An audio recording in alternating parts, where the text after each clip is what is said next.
With all the recent disclosures by the US military about UFOs, it's no wonder people are talking about them. But what if I told you UFOs once buzzed the White House? I'm Tinfoil Tom, here with another micro mystery.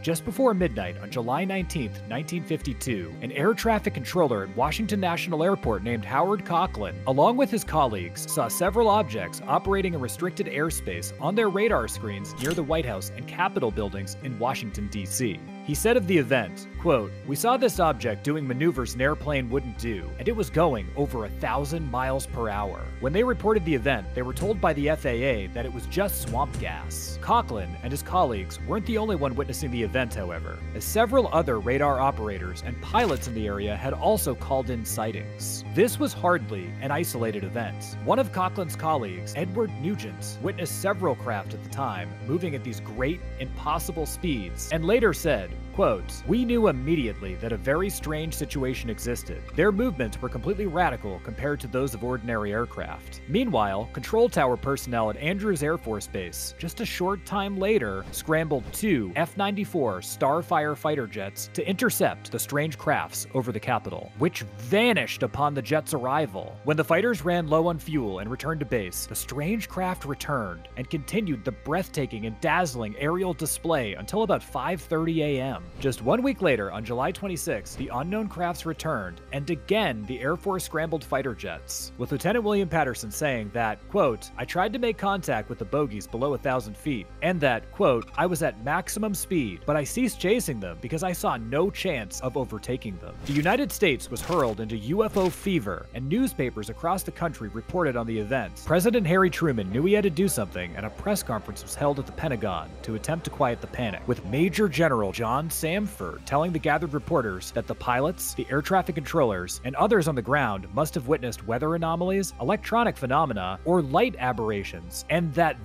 must account for the strange sightings. But come on, we know the truth.